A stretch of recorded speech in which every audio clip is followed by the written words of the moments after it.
Let me talk briefly about the reality of the Middle East. One, I helped author the bill that said the United States Embassy should be in Jerusalem.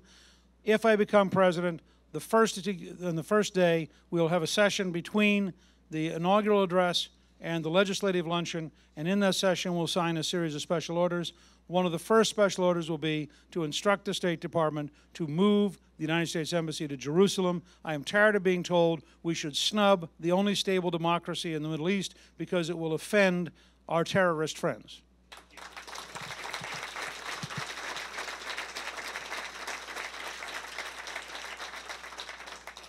And frankly, I'd like to have a Secretary of State like John Bolton so that those elements of the State Department that are opposed to doing that could resign quietly, go find a new career, and we could hire people who actually care about representing the long-term survival of the West.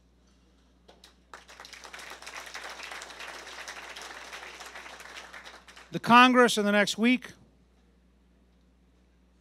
should pass resolutions in the House and Senate condemning the President setting the 1967 lines and objecting deeply to an American president seeking to impose a totally indefensible position on Israel.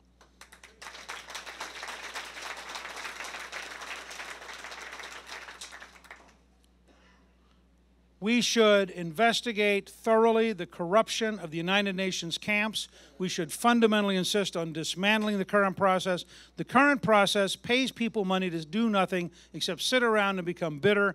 We would have been vastly better off 40 years ago to establish private property rights in places like Gaza, establish real small businesses, establish the work ethic, and gotten people to create a better future.